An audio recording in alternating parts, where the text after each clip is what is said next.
On Tuesday, the House of Lords tried to stop the clock on Brexit. We're about to embark on an almighty battle to extricate ourselves from Europe.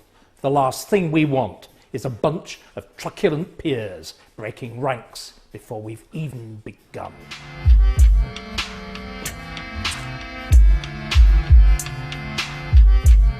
Some Tory Brexiteers want the Prime Minister to call a snap general election to give her an unimpeachable mandate for her plans for a hard Brexit, thus neatly cutting the ground from under our rebellious peers. But they're taking a sledgehammer to crack a bunch of coroneted nuts. For the Prime Minister already has an unimpeachable mandate, the 52% who voted for Brexit.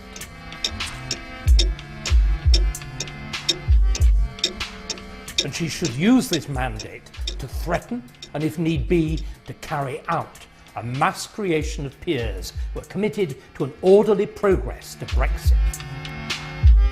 But the Prime Minister shouldn't stop at Article 50 and Brexit. The new peers should also be committed to the long overdue reform of the bloated, anachronistic, expensive and increasingly indefensible upper house.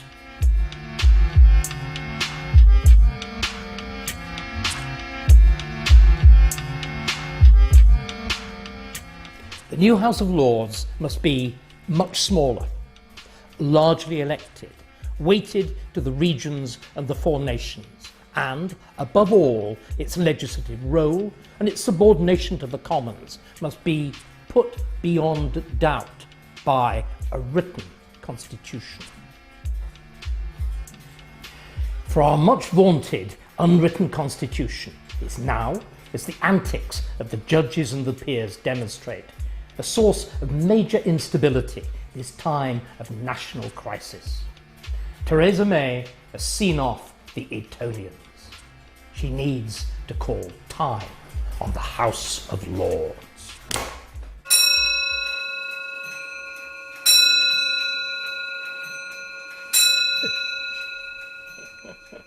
And thanks to Howard Walwyn Fine Antique Clocks for the use of their beautiful Kensington Church Street showroom. David Starkey joins us now. David, welcome to the programme. Thank you, Andrew. Michael, let me start with you. It's 2017.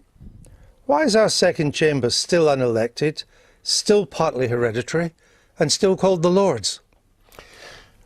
Because there's never been any agreement about what to do about it. I think most people believe that it is not satisfactory. But, for example, I'm not particularly keen on seeing an elected House because I think people who are elected fall prey to the whips of the various parties and lack the independence of some of our very best peers today. By our best peers, I mean people like the Astronomer Royal, I mean Field Marshals and Admirals of the Fleet who've served their country, who would never stand for election.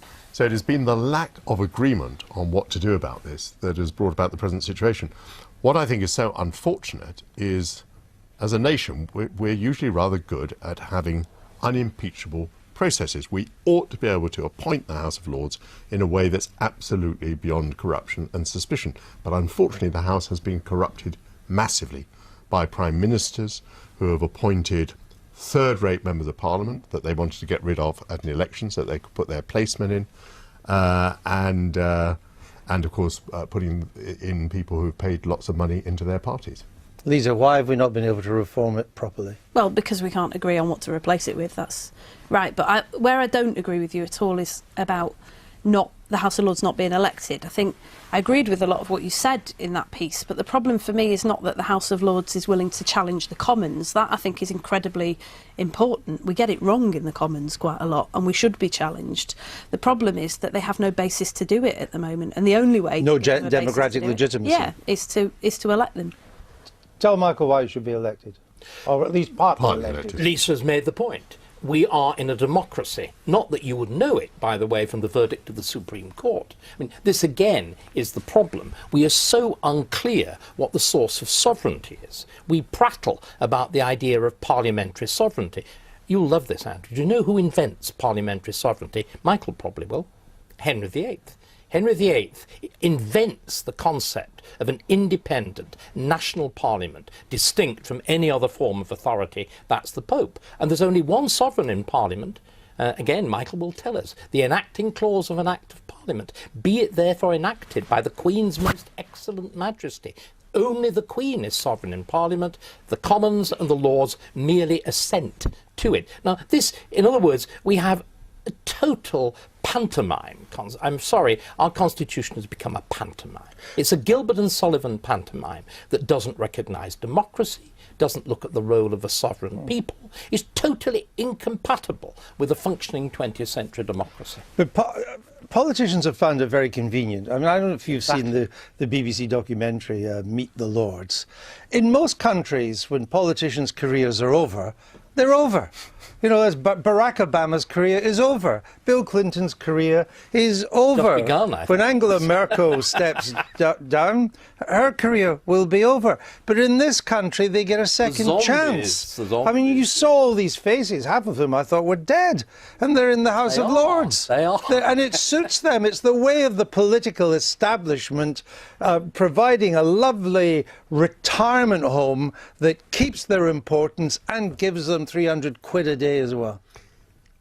Yeah, there's a lot in what you say, although, you know, another way of putting that would be to say that you have a house, and, you know, the various forms of this have appeared in history, where elder statesmen go, that you have the value of all this experience. Most of them are failed politicians. No, some of them are failed politicians, and some of them were very successful politicians. I mean, unless you take the view that all careers end in tears, that's true. Well, but you know, you can't say Heseltine or Lawson or Lamont were failed politicians. Well, I maybe give you 2 out of the 3. In their day, they were very successful politicians. There are a lot of people who should never have been put there in the first place. That's true. And of course, no one can be truly happy with a House of Lords that doesn't contain either David Starkey or Michael Portelet. Oh well, that is self-evidently the case. But Michael, all this is fine and dandy, and there are very good reasons for it. But what happens when, in a major issue like this, the Lords start stepping out of line in a very serious fashion? The Commons itself, and you know this has been a really fundamental problem in the last few months, itself is seriously out of line. The Lords aren't stepping out of line in a major way. What the Lords did was to say that actually Parliament should have a vote on the final deal. And for someone like me, who absolutely went out and made the case to remain, lost that argument and respects the fact that the people have spoken about whether we're leaving the European Union, I'm also very acutely aware that there were lots of different competing versions of Brexit on offer during the course of the referendum. There is no mandate for any one particular outcome, and it must be debated by Parliament, and there must be the ability of Parliament to hold the government to account. And I'll tell you why, because we heard it over and over again during the referendum campaign, is that the Leavers, the one thing that really united them was that they said Parliament must be sovereign. Michael? Well, you have a parliament and you have an executive, and an executive is there to execute things. You cannot have effectively 1,400 members of parliament in the Lords and in the Commons being people who conduct a negotiation. The only thing that would happen if that clause were passed is that the European Union would see that if it were unreasonable, Parliament would reject the deal, and the European Union would have the hope that we would reverse our decision. Let's not get on to Europe. Let's stick with the position of the Lords. You say it's causing political instability. Explain what you mean. Well, precisely this, that we are in a position where we're now dealing with a very, very tight timetable.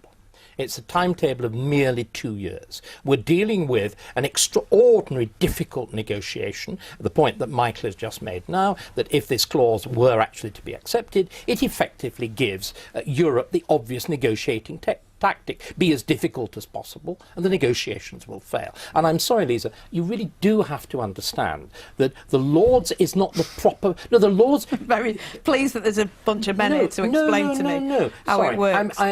Well, there's one man explaining to you. The real failure have been you lot in the Commons, and particularly the Labour Party, its inability to take a clear line on this. When you have an opposition that is as weak, as confused, as uncertain, and as badly led, I'm sorry, that effectively nonsense. opposition Okay. goes to the Lord. Let Lisa respond. That Well, that can I- opposition- can- No, No, Lisa no, needs to let's have a respond. go. Yeah, no, go on. Well, I'm sorry, but this is just absolute nonsense. First of all, the Labour Party hasn't been weak and confused in our line on Good Brexit. heavens. Well, hang on, What the a last row wonderful, that there was is wonderful because we had a charade you've done. because we had a whip imposed about how to vote because our position. How is far? very clear. Let's not get on But to this Europe. is We're not an talking about the argument. Lords. How far should the Lords go?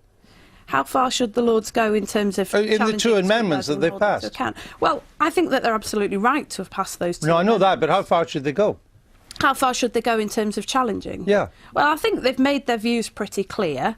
I think it's now up to the Commons to make a decision. We've got a vote on that on Monday. And if it- I'll if be it voting knocks it in favour down? of, in favour If of it what the knocks Lords it have done. down, what should I mean, the Lords do? ultimately, in the end, the Commons has to prevail. So It is basically, quite this is just a clearly the gesture House by with the the, Lords. Yeah, with the I- legitimacy. But the point is this, that because of parliamentary scrutiny, the government will therefore be under pressure to come to the House of Commons with a deal that works for the majority of the British people. And that is the importance of the outcome that we need to get. Do you think the Lords Is has that done that? really how a negotiation is going to be conducted? Surely Michael has Well, made if it's made not the in the point interest of the that- British people, then it should. Let me give you. But Let me stick where to I the disagree Lords, with you, Michael. Where I disagree with you, David, is I don't think that the Lords have gone beyond a threshold in what they've Yet. done yet. Yeah. If they were to reverse the Commons for a second time, Yes. then I would unleash, the dogs of war. I would by all means threaten them with the creation of enough peers to get the business through. But I very much doubt whether they'll do that. Final point to you, David Starkey. Are we not as far away from the democratic reform as the Lords as we've ever been in modern times? I think we are. And one of the great problems with the abolition of the hereditaries, you seem to carry out, as so much of New Labour, a pseudo-modernisation. And this is, I think, is profoundly dangerous. I think we have a generally unstable constitution. The extraordinary debate over what the role of the judiciary was in terms of, as it were, compelling Parliament to go through with process, all of these things are really dangerous. We are played out with this, as I said, this Gilbert and Sullivan pantomime of an unwritten constitution. And I would hope that this enormous political crisis, because that's what it is, it's the biggest change in politics for well over 50 years, would force us to look again. We've put it off, and we've put it off, and we put it off too long, and we need to do something and then have the courage. We shall see what happens. I remember when Michael Foot and Enoch Powell got together to stop the reform I wouldn't of the bet on it, Lords. by the way, yes. David Starkey, thank you for being with us.